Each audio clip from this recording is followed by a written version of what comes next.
Halo guys, welcome back to my YouTube channel. Jadi minggu kemarin gue udah ngebahas tentang kontribusi masyarakat Banten dalam memutus rantai dinasti politik.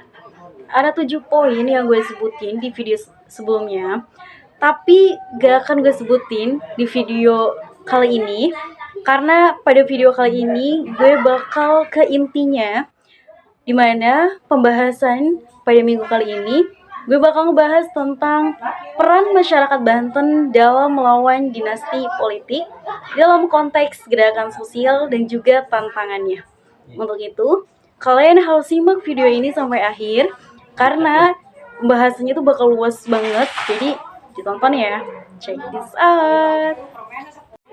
Dalam gerakan sosial ini mempunyai tujuan di mana masyarakat Banten ingin merubah sistem demokrasi di wilayah Banten menjadi lebih demokratis dan juga berkeadilan. Lalu, gerakan sosial apa yang pertama dilakukan oleh masyarakat Banten? Gerakan sosial yang pertama yang dapat dilakukan oleh masyarakat yaitu dengan melakukan aksi protes dan juga demonstrasi. Gerakan ini dilakukan oleh masyarakat dalam bentuk aksi turun ke jalan dalam hal menyuarakan ketidakpuasan masyarakat Banten terhadap pemerintahan yang dikuasai oleh dinasti politik. Aksi demonstrasi di Banten sendiri sudah terjadi beberapa kali. Dan yang cukup besar yaitu yang terjadi pada tahun 2018 yang dilakukan oleh berbagai elemen lapisan masyarakat dan juga mahasiswa tentang dinasti politik yang berkuasa selama bertahun-tahun.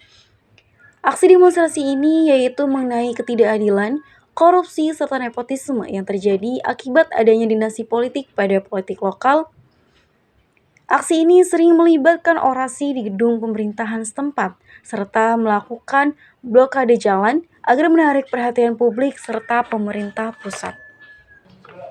Lalu, gerakan sosial yang kedua yang dapat dilakukan oleh masyarakat Banten yaitu dengan memanfaatkan atau pemanfaatan peran para pemuda dan juga mahasiswa. Dimana kalau sekarang tuh sering disebut sebagai Gen Z. Jadi Gen Z ini itu sebuah pelopor perubahan pada suatu negara atau suatu provinsi, khususnya Provinsi Banten. Kontribusi yang bisa mereka lakukan yaitu dengan memberi edukasi kepada masyarakat tentang apa saja dampak negatif dari dinasti politik, yaitu dengan cara mengadakan seminar atau diskusi tentang politik yang bertujuan untuk meningkatkan kesadaran masyarakat tentang isu politik yang terjadi di Banten.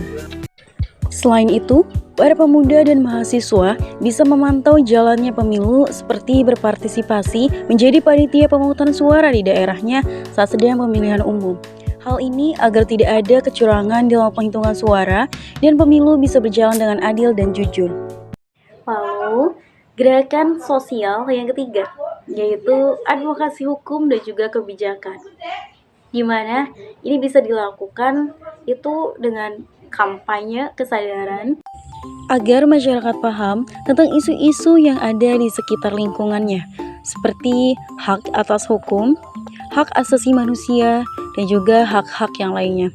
Selain itu, masyarakat bisa menggunakan haknya dalam hukum jika terdapat tindakan atau kebijakan yang merugikan masyarakat atau yang melanggar hak mereka. Lalu, gerakan sosial yang terakhir pada pembahasan kali ini yaitu pemberdayaan masyarakat.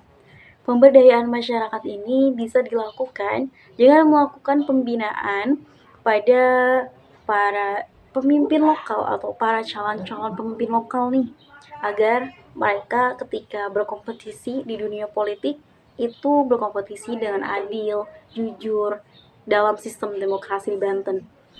Dan tujuan dari pemberdayaan masyarakat ini yaitu menciptakan kesadaran masyarakat tentang politik serta menciptakan pemerintahan yang demokratis sesuai dengan kebutuhan masyarakat Banten.